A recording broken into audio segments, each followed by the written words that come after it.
मनुवादी बड़े चिंतित हैं। आज क्या हो रहा है भोपाल में। मैंने कहा पंगा तो तुम्ही ने लिया है, अब भुगतो। जब एक आईएएस ऑफिसर सामाजिक समरसता की बात करते हुए रोटी बेटी के व्यवहार की अगर वकालत कर दे तो कहते हो फरसे से गला काट लेंगे। कोई कहता है गर्दन काट दो, कोई कहता है पैर काट दो। तो दामोदर यादव मंडल इस राजधानी में खड़े होकर कह रहा है, सुन लो मनुवादियों और सुन ले मोहन यादव, अगर किसी की औकात है तो संतोष वर्मा का बाल भी बांका करके देखो, तुम्हें औकात में लाने का काम करेंगे। दामोदर की नहीं है, जो एससी एसटी ओबीसी के लोगों का समुदाय यहाँ इकट्ठा हुआ है। हम विधायक बन के नहीं, हम श्यामला हिल में जाएंगे और मोहन यादव की कुर्सी पे काबिज होने का काम करेंगे। बोलो तैयार हो? तैयार हो? अब सुन लो मेरे यादवों, जानबूझ के तुम्हारी ही चोटी उखाड़ी जा रही है। और मालूम रीवा में जो रोहित की चोटी उखाड़ी, वो रोहित की चोटी नहीं, मनुवादियों ने मोहन यादव की चोटी उखाड़ने का काम किया है। अरे मोहन बाबू, फिर भी गूंगा बन के बैठे हो। मैं जानता हूं तुम्हारी औकात, मैं जानता हूं तुम्हारी हैसियत। तुम मुख्यमंत्री के पद पर सिर्फ नाम के लिए बैठे हो। असल में तुम इस घर के मालिक नहीं, किराएदार हो, जिस दल की तुम राजनीति कर रहे हो। और बताओ मेरे भाइयों, दामोदर की बात अगर सही है तो आवाज से आवाज लगा के बताओ, क्या हम अगला शासक किराएदार को बनाएंगे कि अपने मालिक को बनाने का काम करेंगे? शिक्षा जैसी शेरनी का दूध ना पी सको। मेरे भाइयों, तुम्हें जगाने के लिए आया है तुम्हारा भाई दामोदर।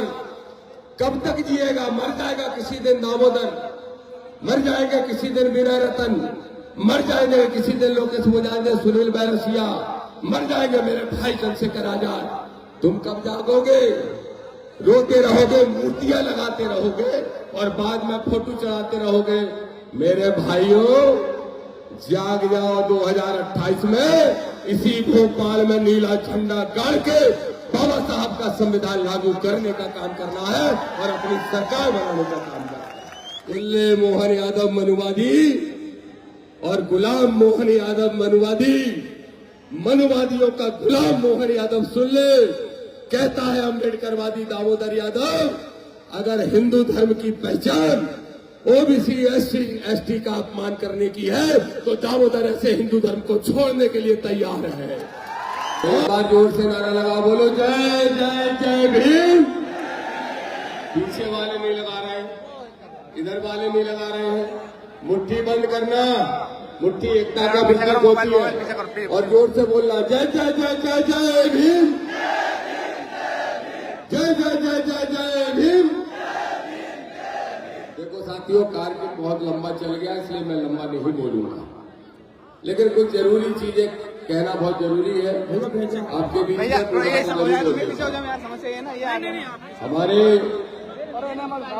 भीम आर्मी के राष्ट्रीय अध्यक्ष और शोषित वंचितों की आवाज पूरे देश में लड़ाई लड़ने वाले आदरणीय रतन सिंह साहब, जय संगठन के राष्ट्रीय अध्यक्ष और मेरे छोटे भाई लोकेश मुजाहिद जी, हमारे सभी साथी सुनील बैरसिया जी, विनोद अम्बेडकर जी, अनिल गुर्जर जी, सत्येंद्र विद्रोही जी, पूर्व विधायक आरडी प्रजापति जी, अमित जी और सभी साथी, और मंच का संचालन कर रहे वकील साहब यादव जी। मंच पे आदरणीय कंसोटिया साहब बैठे हैं और मंच पे वो दूल्हा बैठे हैं जिनकी बारात बन के हम सब आए हैं, ऐसे भाई संतोष वर्मा जी आईएएस ऑफिसर, और सूर्यवंशी साहब बैठे हैं। हम सब साथियों के सामने 2-3 बातें करने के लिए आपके बीच में आए हैं भाइयों। वैसे तो सारी बातें आ गई और हमारे अच्छे वक्ता लोकेश ने सारी बातें आपके बीच में रख दी। दत्तू मेड़े जी और सब साथी भी आए हैं बुरहानपुर से चल के। मैं एक ही बात कहना चाहता हूं मेरे भाइयों, देखो हम यहां आए क्यों। मनुवादी बड़े चिंतित हैं, आज क्या हो रहा है भोपाल में। मैंने कहा पंगा तो तुम्ही ने लिया है, अब भुगतो। जब एक आईएएस ऑफिसर सामाजिक समरसता की बात करते हुए रोटी बेटी के व्यवहार की अगर वकालत कर दे तो कहते हो फरसे से गला काट लेंगे। कोई कहता है गर्दन काट दो, कोई कहता है पैर काट दो। तो दामोदर यादव मंडल इस राजधानी में खड़े होकर कह रहा है, सुन लो मनुवादियों और सुन ले मोहन यादव, अगर किसी की औकात है तो संतोष वर्मा का बाल भी बांका करके देखो, तुम्हें औकात में लाने का काम करेंगे। मुझे मीडिया ने घेरा अगले ही दिन, दामोदर जी संतोष वर्मा के बयान को कैसे देखते हो। मैंने कहा देखो भाइयों, रोटी बेटी के व्यवहार में आपको कोई बुराई है। बोले नहीं, उसमें बुराई नहीं है। ये पुलिस प्रशासन, उन्होंने कहा कि जब तक बेटी दान ना दे दे तब तक संबंध नहीं माने जाएंगे। मैंने कहा देखो कौन सा हिंदू यहाँ पर ऐसा है जो बिना कन्यादान के ब्याह करता है। बोले कोई नहीं। मैंने कहा कौन सा रिश्ता ऐसा है जो संबंध में नहीं बनता। बोले कोई नहीं। तो फिर मैंने कहा संतोष वर्मा ने क्या तुम्हारी पूंछ दबा दी क्या। फिर संतोष वर्मा ने क्या गलत बोल दिया। और मैं आपसे कहता हूं भाइयों, जब संतोष वर्मा जी और आजाद के ऊपर हमला चालू हुआ और आजाद समाज पार्टी ने, भीम आर्मी ने, ओबीसी महासभा के लोगों ने, हमारे बड़ी संख्या में आए नौजवान साथी जैस के लोगों ने जब आवाज लगाई तो मनुवादी घबरा गए। अभी भी समझा रहा हूं मनुवादियों, सुधर जाओ, सुधर जाओ। ये तो एक आवाज पे आए हैं, लेकिन ये तो फिल्म का ट्रेलर है, ट्रेलर। भैया मोबाइल थोड़ा साइड में कर लिया, साइड में मोबाइल चाहिए। और अगर अभी भी नहीं सुधरे तो फिल्म दिखाएंगे और ऐसी दिखाएंगे। हमारे साथी कह रहे थे बैरसिया जी कि विधायक बन के दामोदर जाएंगे। अरे बात दामोदर की नहीं है, जो एससी एसटी ओबीसी के लोगों का समुदाय यहाँ इकट्ठा हुआ है। हम विधायक बन के नहीं, हम श्यामला हिल में जाएंगे और मोहन यादव की कुर्सी पे काबिज होने का काम करेंगे। बोलो तैयार हो, तैयार हो। अब मनुवादियों, अगर ज्यादा बात करोगे तो फिर पेरियार को पढ़ लो, समझ लो, वहीं भेज दिए जाओगे जहां से आए हो। हमें मजबूर मत करो, नहीं तो वहीं भेज दिए जाओगे जहां से आए हो।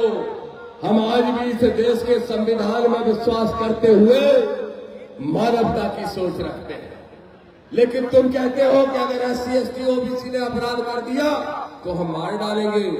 अरे मेरे भाइयों, एक बात ध्यान से सुनो, ये जो मनुवाद है ये कहां से पनपा। ये मनुवाद का अगर सबसे बड़ा कोई सुरक्षा कवच है तो ये हिंदू धर्म है, हिंदू। मैं पूछना चाहता हूं मेरे भाइयों, जरा जवाब दो। मेरे भी सरकारी रिकॉर्ड में लिखा है दामोदर यादव कौन है, हिंदू है, धर्म के नाम पे लिखा है। लेकिन मैं ओबीसी के लोगों से, एसटी के लोगों से, एससी के भाइयों से पूछना चाहता हूं, जरा जवाब दो। क्या आपको ऐसा धर्म चाहिए जो कथा पढ़ने पे आपकी चोटी काट लेता हो? क्या आपको ऐसा धर्म चाहिए जो छोटे से झगड़े में किसी की चोटी उखाड़ देता हो? अरे मेरे यादवों, तुमसे भी कहना चाहता हूं यादवों, सुन लो, दामोदर मंडल कह रहा है, सुन लो मेरे यादवों, जानबूझ के तुम्हारी ही चोटी उखाड़ी जा रही है। और मालूम, रीवा में जो रोहित की चोटी उखाड़ी वो रोहित की चोटी नहीं, मनुवादियों ने मोहन यादव की चोटी उखाड़ने का काम किया है। अरे मोहन बाबू, फिर भी गूंगा बन के बैठे हो। मैं जानता हूं तुम्हारी औकात, मैं जानता हूं तुम्हारी हैसियत। तुम मुख्यमंत्री के पद पर सिर्फ नाम के लिए बैठे हो। असल में तुम इस घर के मालिक नहीं, किराएदार हो, जिस दल की तुम राजनीति कर रहे हो। और बताओ मेरे भाइयों, दामोदर की बात अगर सही है तो आवाज से आवाज लगा के बताओ क्या हम अगला शासक किराएदार को बनाएंगे कि अपने मालिक को बनाने का काम करेंगे? मेरे भाइयों, रोज अपमान हो रहा है। पहले एट्रोसिटी एक्ट जब बना था, जब बाबा साहब ने सोचा था, कल्पना करी थी, तो सिर्फ SC और ST के भाइयों के लिए बनाया था। उनने तो सोचा ही नहीं था कि कुशवाहा को मंदिर में पैर धुलवा के पिलवाएंगे पंडित जी। उनने तो सोचा नहीं था कि जाटव को पेशाब चिटाई जाएगी, और उनने तो सोचा नहीं था कि लोधी को, कुर्मी को, पाल को, कुशवाहा को, गुर्जर को जातिगत गालियां दी जाएंगी। अरे मेरे पिछड़े वर्ग के भाइयों, ये आदिवासी भाई तो कब के सुधर गए? आदिवासी भाई कब के सुधर गए? ये मानते हैं बिरसा मुंडा को, ये मानते हैं बाबा साहब को, ये मानते हैं हमारे सारे उन महापुरुषों को, लेकिन पिछड़े वर्ग के लोगों तुम किसको मानते हो? जवाब दो। यादव, गुर्जर, दांगी, रावत, कुर्मी, लोधी, जवाब दो इस बात का। तुम किसको अपना माई बाप मानते हो? अरे मेरे पिछड़े वर्ग के भाइयों, जब तक मंदिर के घंटे से बाहर नहीं निकलोगे, जब तक स्कूल की घंटी नहीं पकड़ोगे, और जब तक बाबा साहब का सम्मान नहीं करोगे, तब तक जूते खाओगे, चोटियां उखड़वाने का काम करते रहोगे। इसलिए कहने आया है दामोदर यादव, किसी आदिवासी भाई पे पेशाब कर दी चुनाव के पहले, आदिवासी भाई पे पेशाब कर दी।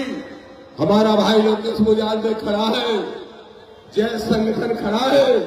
मनुवादियों, तुमने मां का दूध पिया है, तो अब किसी आदिवासी को छू के देखो तो मैं मार मार के भूत बनाने का काम है।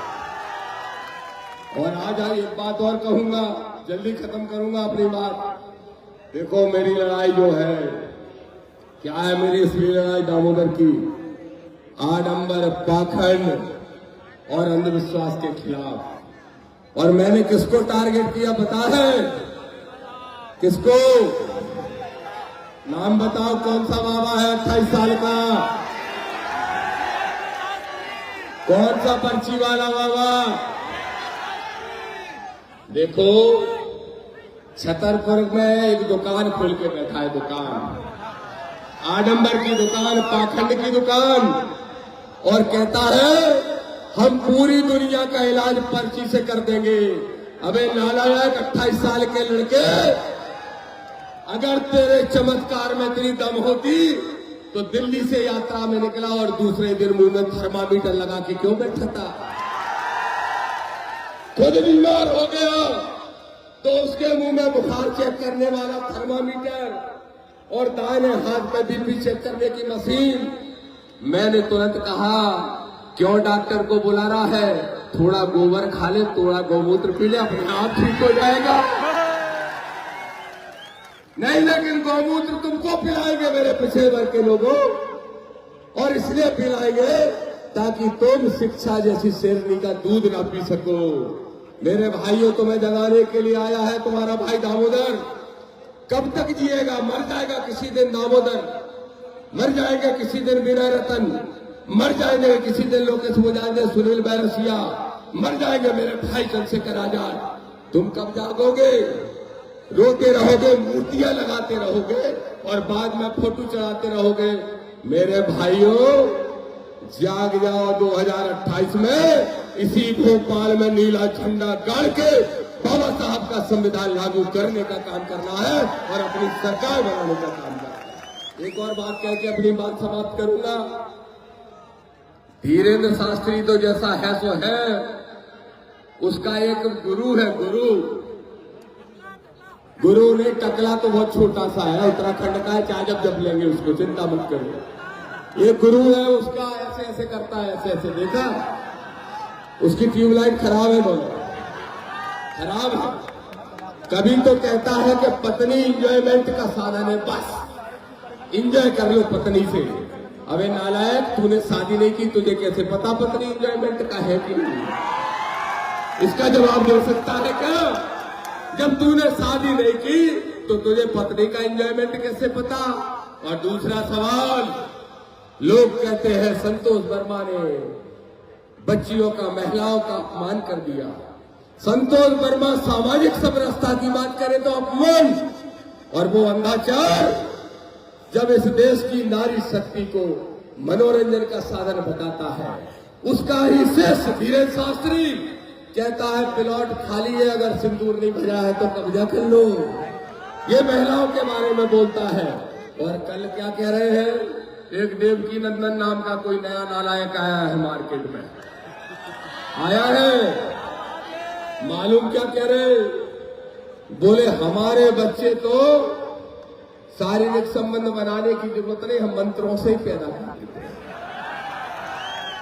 मैंने कहा कैसे करते हैं भाई, ये मंत्रों से बच्चे कैसे पैदा करते हैं? बोले हम जंगल में रहते थे, तपस्या करते थे, टाइम ही नहीं मिलता था घर जाने का। तो दामोदर पूछ रहा है देवकी नंदन तुझसे भी और धीरेन्द्र शास्त्री तुझसे भी, ईमानदारी से बताओ मंत्र से ही पैदा हुए कि कहीं और से पैदा हुए? क्योंकि मंत्र से पैदा कोई नहीं हो सकता है, आप भी जानते हो, विज्ञान भी जानता है। इसलिए दामोदर यादव कहने के लिए आया, मेरे भाइयों, मेरे ओबीसी के भाइयों, अपमानित होना बंद कर दो। ठीक कहा लोकेश ने, जब दलित पे आपत्ति आए तो पिछड़ा लड़े, और जब पिछड़े पे संकट आए तो आदिवासी लड़े, और कोई आदिवासी को अपमानित करे तो तीनों भाई एक साथ ऐसे खड़े हो जाए जैसे आज खड़े हैं। ये शपथ लेके जाओ, एक कसम खा के जाओ मेरे भाइयों। मैं आपसे कह रहा हूं, इंद्रगढ़ की सभा में, संसद के अंदर शोषित वंचितों की आवाज हमारे भाई चंद्रशेखर आजाद जी ने कहा, क्या कह रहे हो, संतोष वर्मा को मारोगे? कितने संतोष वर्मा मारोगे? हर घर से संतोष वर्मा दामोदर मंडल निकलेगा। और मैं तो कह रहा हूं इस राजधानी में खड़े होके, मोहन यादव दामोदर अम्बेडकरवादी यादव है और तुम मनुवादी यादव। और अम्बेडकरवादी की जब मनुवादी से लड़ाई होगी तो मोहन हारेगा, आपके दम पे आपका बेटा दामोदर जीतेगा और आडम्बर पाखंड को हराने का काम करेगा। बस यही बात कह के एक लास्ट बात कहता हूं। अभी ओबीसी का आंदोलन भी अनिल गुर्जर जी और सब साथी करने वाले हैं। मैं उनसे पूछना चाहता हूं, मेरे भाइयों बताओ जरा, ओबीसी को 13% होल्ड हटाने की बात हो रही है, हम भी फेवर में हैं, हम भी फेवर में हैं कि 13% होल्ड हटना चाहिए। लेकिन वकील साहब, ठाकुर साहब बैठे हैं यहाँ जो संचालन कर रहे हैं, ये हाईकोर्ट में लड़ाई भी लड़ रहे हैं। मैं ही पूछना चाहता हूँ ओबीसी के भाइयों, बताओ भिखारी हो कि मालिक हो? मालिक हो तो झोली फैला के काय मांग रहे? जिसकी जितनी संख्या भारी उसकी उतनी, तो 52% से कम पे समझौता ओबीसी नहीं करेगा। इसलिए हमारे अनिल गुर्जर और सब साथियों से कहूंगा कि जब लड़ाई लड़ने बैठो 30 तारीख को, तो 52 की मांग करना और 13% होल्ड हटाने की मांग करना। आखिरी बात और कसम दिला दूं आप सबको, बोलो बाबा साहब की स्टेच्यू ग्वालियर हाईकोर्ट में कौन कौन लगवाना चाहता है? हाथ उठाएगा जरा, मीडिया वाले रिकॉर्ड कर ले। ग्वालियर हाईकोर्ट परिसर में हमारे माई बाप, हमारे संविधान के निर्माता बाबा साहब डॉक्टर अम्बेडकर की मूर्ति लगाने की हम आज शपथ लेते हैं। सुन ले मोहन यादव की सरकार, 14 मार्च के पहले या तो खुद मूर्ति की स्थापना कर दे, नहीं तो आजाद समाज पार्टी, भीम आर्मी, जय संगठन, ओबीसी महासभा सहित सारे साथी जाके ग्वालियर हाईकोर्ट में खुद बाबा साहब की मूर्ति लगाने का काम करेंगे। सहमत हो सारे? सहमत हो? बोलो शपथ लेते हो कि नहीं लेते हो? और आखिरी में एक बात और कह के अपनी बात समाप्त करता हूं मेरे भाइयों। ये जो बड़े दलों की बात हो रही है, मैं किसी दल का नाम नहीं लूंगा, सब दल के लोग बैठे होंगे शायद। क्यों प्रजापति जी, विधायक जी, सब दल के लोग बैठे हैं क्या यहाँ? बड़े दलों के भी बैठे हैं? अच्छा चलो, ऐसे नहीं पूछता, ऐसे पूछ लेता हूं, चोर चोर मोसियाते भाई हैं वो भी बैठे हैं क्या? नहीं। मैं क्यों कह रहा हूं, जब धीरेन्द्र शास्त्री गैर संवैधानिक यात्रा निकालता है सत्ता के संरक्षण में, तो मुख्य विपक्षी दल चुप रहता है। जब बाबा साहब की स्टेच्यू नहीं लगती तो मुख्य विपक्षी दल चुप रहता है। जब आदिवासी के सिर पर पेशाब की जाती है, जब कुशवाहा को पैर धुल के पिलाया जाता है, जब जाटव को पेशाब पिलाई जाती है, जब यादव की चोटी उखाड़ी जाती है, तब मुख्य विपक्षी दल चुप रहता है तो हम बनेंगे मुख्य विपक्ष और हम ही बनेंगे सरकार। हम सब मिलकर बनाएंगे इस मध्य प्रदेश में नई सरकार, ये कहने के लिए आए हैं। मैं अपनी बात को समाप्त करूंगा, बस इतना कह के, बड़े दल के लोगों ने, किसी ने कह दिया, बोले हिंदू धर्म के खिलाफ उसने बयान दे दिया। दामोदर यादव भी यहां ऐलान करता है, ए मनुवादियों, जिस धर्म की बात करते हो वो तुम्हारे बाप का धर्म है। तुमने बनाया है अपनी जाति का वर्चस्व बनाने के लिए, तो दामोदर आज से ऐलान करता है। 6 दिसंबर को दामोदर ने बाबा साहब के परिनिर्वाण दिवस पे ऐलान किया था कि दामोदर यादव की जगह दामोदर मंडल लिखेगा। लेकिन आज दामोदर यहां खड़े होकर ऐतिहासिक जगह पे कह रहा है, सुन ले मोहन यादव मनुवादी और गुलाम मोहन यादव मनुवादी, मनुवादियों का गुलाम मोहन यादव सुन ले। कहता है अम्बेडकरवादी दामोदर यादव, अगर हिंदू धर्म की पहचान ओबीसी एसटी का अपमान करने की है तो दामोदर ऐसे हिंदू धर्म को छोड़ने के लिए तैयार है। और दामोदर का धर्म अगर आज से कुछ होगा तो वो होगा मानवतावाद का धर्म, और दामोदर का अगर गीता कुरान कुछ होगा तो वो होगा बाबा साहब का संविधान। जय भीम, जय भारत। आप सभी को बहुत बहुत धन्यवाद।